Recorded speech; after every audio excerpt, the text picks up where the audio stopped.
Welcome to The Explainer. Today we're diving into a genuinely fascinating topic, the exact chronological narrative of the first moment of the Islamic Day of Judgment. The source texts we're looking at don't just give us vague, mystical prophecies. They actually paint an incredibly vivid, second-by-second picture of how the world as we know it is going to end. And honestly, what's most striking is just how grounded it is in the everyday human experience before it escalates into something entirely cosmic. So let's dive right in. How exactly does the world end? I want you to picture an apocalypse that kicks off with absolutely zero news alerts. No emergency broadcasts buzzing on your phone, no countdown clocks in the sky, no global announcements giving us even a few minutes to brace ourselves. The Islamic texts are super clear here. The end of the world happens right in the middle of a completely ordinary moment. It doesn't strike after some massive visible catastrophe when everyone's already looking up at the sky in terror. No, it strikes when absolutely no one is looking. To drop us straight into the action, there's this staggering, authentic narration from the Prophet Muhammad. The cataclysm literally happens mid-bite, during a perfectly mundane meal. Just imagine that for a second. A person has their food raised up, their mouth is open, and before their hand can even reach their lips, everything stops. It's such a striking image, right? Life interrupted at its most basic, foundational level. The simple act of eating is just permanently frozen in time. And the narrative takes this interruption even further into our daily routines. Picture a busy, noisy marketplace. Two merchants are spreading out a piece of fabric, maybe to measure it or show it off to a passing customer. It's an action they've done literally 1,000 times before, but they never get to fold it back up. The texts really emphasize that the hour descends on our trade, our daily work, and the completely unglamorous, repetitive routines of everyday life.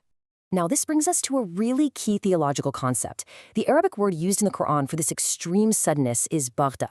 It translates to something happening totally unexpectedly or completely without forewarning. But the sources are quick to point out that this suddenness isn't some random accident. It's actually a deliberate manifestation of divine wisdom.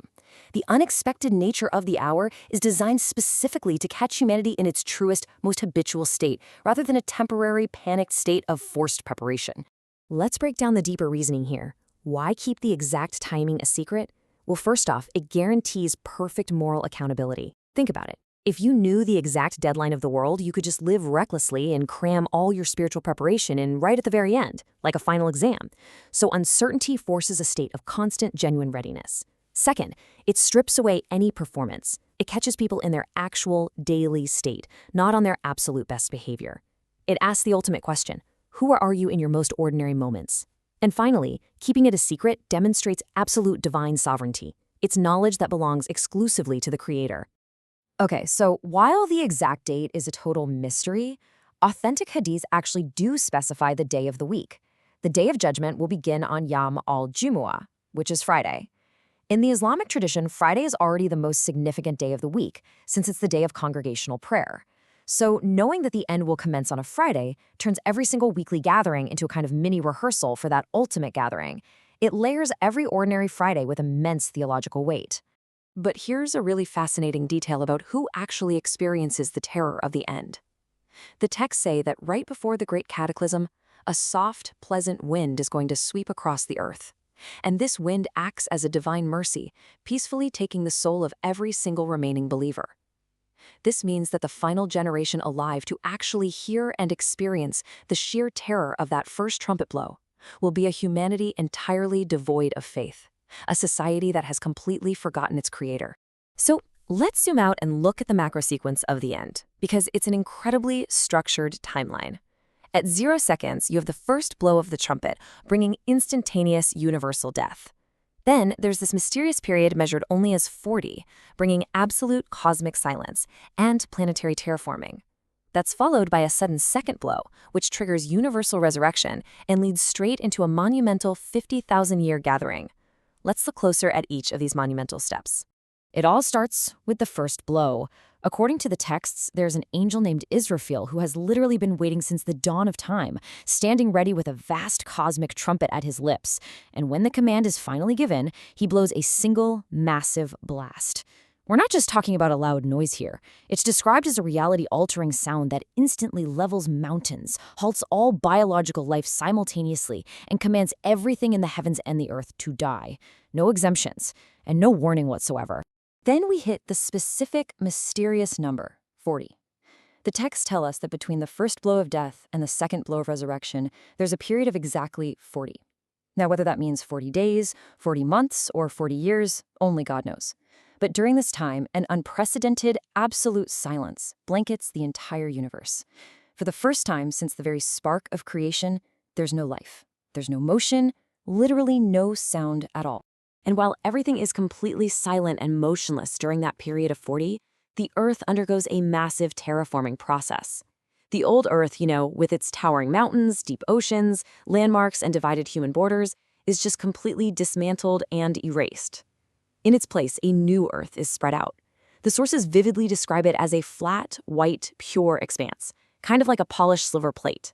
The stage is literally being cleared and meticulously redesigned to hold every single human being who has ever lived. There are no borders and absolutely nowhere to hide. Next, the narrative details the actual mechanics of resurrection, and it's a wildly structured biological and theological process. It all starts with a tiny detail, the tailbone, or the coccyx. The texts make the staggering claim that this one specific bone is perfectly preserved from every human who ever died. Then, a special rain falls upon the new flat Earth. Nourished by that rain, physical bodies literally reconstruct and grow from the soil out of that single bone, basically just like plants. Finally, at the exact sound of the second trumpet blow, the soul instantly snaps back into its rebuilt body. This sets up a really stark juxtaposition between the two trumpet blasts.